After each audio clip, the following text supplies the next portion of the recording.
Hi, Sherry McClurkin. I have to make a confession, and I have anxiety about it. I think I'm carrying some shame about this. And this is something that God has revealed to me. I think it's really important to share. Also, for my own transparency and my own healing, it's really important to share. So, thank you. I ask for your grace. I ask for your forgiveness. Uh, I ask for your compassion. Give me a few here. Okay. Something I did not realize, I just never put together. Phew. God revealed to me something that I did. I did do this recently, last week, that I have done at different points throughout my life. And it's all related to growing up in a family. I ended up what I would call being scapegoated. In other words, being held responsible for things that really weren't my doing at all. And much more recently, within the past year, I've come to recognize that there were also a bunch of stories being told about me in my family that were just not true. They're just not true. But that was going on in the background. I just happened to find out about some things I didn't even know. And then when I did discover all of this, that was when I decided, okay, I need to step away. So that is basically being scapegoated. Okay, but what I discovered, all right, I'm not going to make any excuses, is that I do it too. There are times when I also scapegoat others.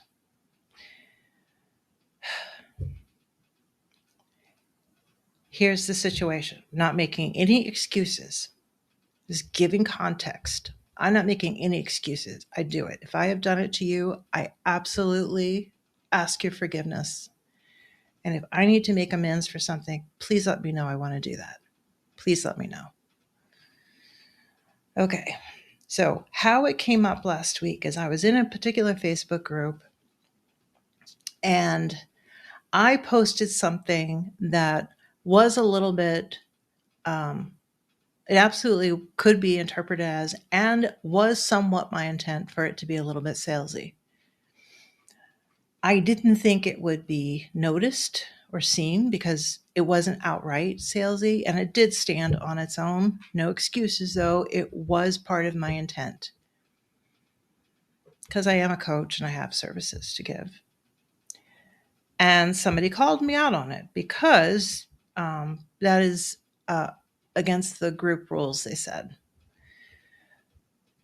And instead of what I didn't do, I didn't say, you're right, I did do that. Let me rewrite it. I didn't do that. I didn't say that. Instead, I doubled down because I didn't want to be called out. I was a little embarrassed that I had been caught. Really, like as I'm saying this, I'm like, it was just a silly, silly thing. That's a silly way for me to have reacted. I don't even know these people. Just admit it. But that is not where my mind went. I had a defense mechanism pop in. And as I'm going through the defense mechanism, like defending myself in this Facebook group for something that does have truth in it, they weren't incorrect entirely. I'm defending myself. I know the whole time that I had an intent that it also be somewhat salesy. But I thought that was so covert, so hidden, that nobody would notice. And then when somebody did notice, I'm getting all worked up and defended about it. I'm like, none of that makes sense. Okay. So, and the harder they pushed, the harder I dug in. The harder they said, nope, look at this, look at this, look at this, the harder I dug in. I was not giving ground, even though they had some truth in what they were saying. I am not proud of that at all. I am embarrassed about it. I do feel some shame about it. I do. I can feel it. It's here in my body. I can feel it.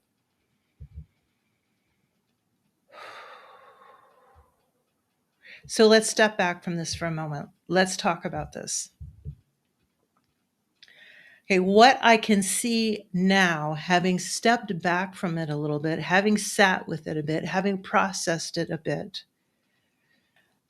Well, what happens now, I see what happens. What happens is you grow up in a family where you're scapegoated.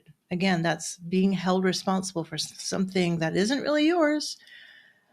And or these stories get made up of little bits and pieces of truth put together in a way that was not accurate, but yet the person who did that holds on to that as the truth about you and holds it against you. And there's never a good thing about this. Like, you're not like being scapegoated about the best gift somebody ever received. It's never that.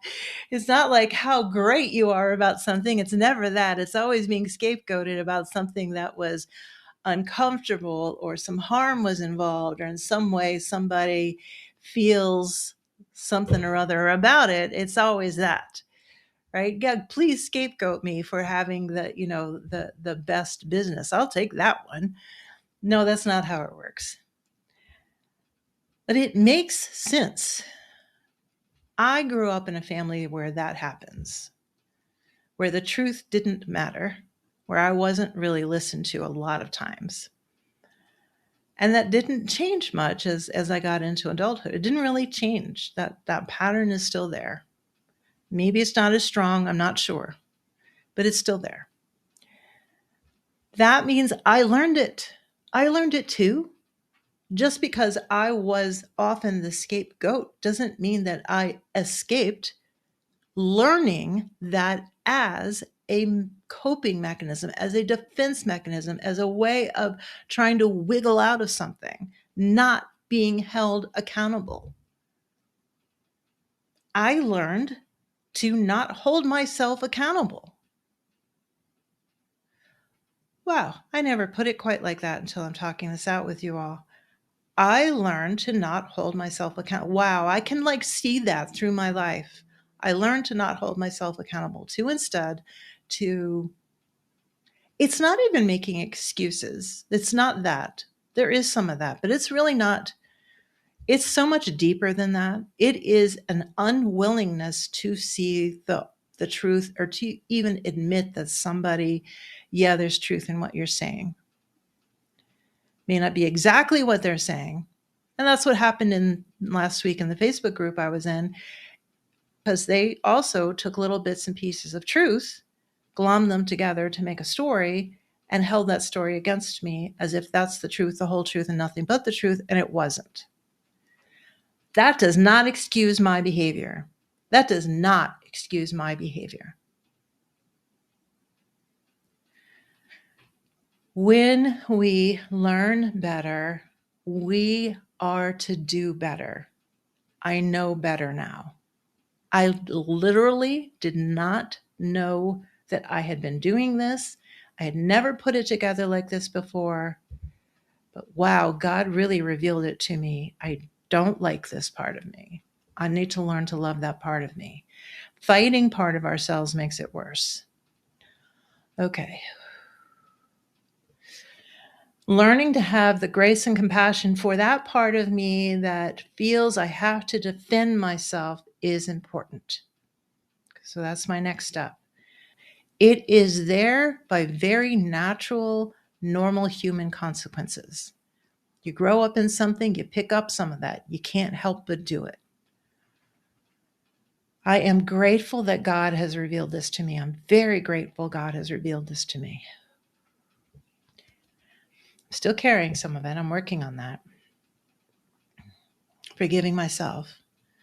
Because I can just see instances through my life where I've done this, where I've just defended and dug in instead of seriously, like, just admit, yeah, okay, I did mean that. And yeah, that wasn't appropriate. And I'm sorry, let me redo this. That's all I had to do. That's all I had to do. All right, I see it. I'm going to do better. I'm going to do better. So this is pointing out the other side. Like, yes, I have been scapegoated by my family. Yes, I am a Christian. Yes, I am a daughter. I'm a sister. I'm an aunt. And I've been scapegoated by some of those people that where I'm in that role to them. I still love them. I still want things to be different between us. I'm not holding on to that. I'm open to it happening, but I'm not holding on to it. I'm not waiting here. I'm not sitting here waiting for it.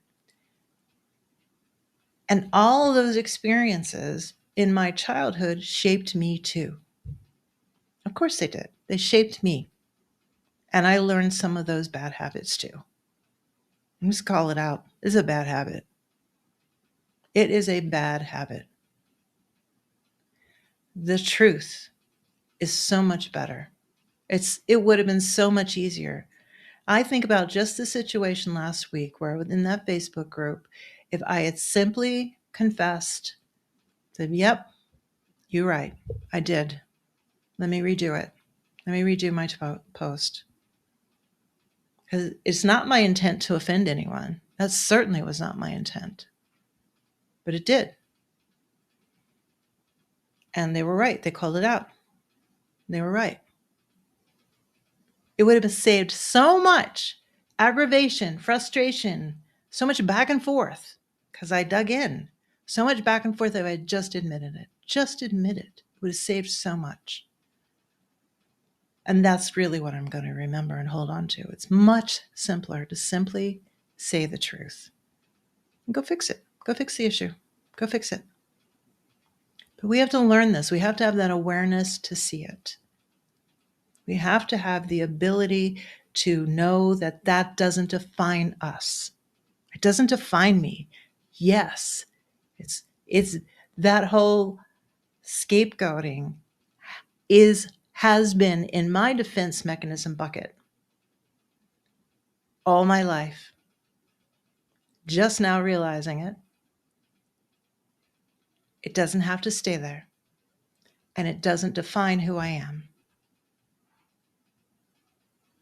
Your journey can also be learning to see it for what it is, learning to see the truth, learning to speak the truth, not feeling defined by those things, and living in a way that is so centered on Christ that being called out on something doesn't shake you anymore. Being scapegoated when there's no truth to it doesn't shake you. And that's what I offer. Blessings. I hope this has helped somebody.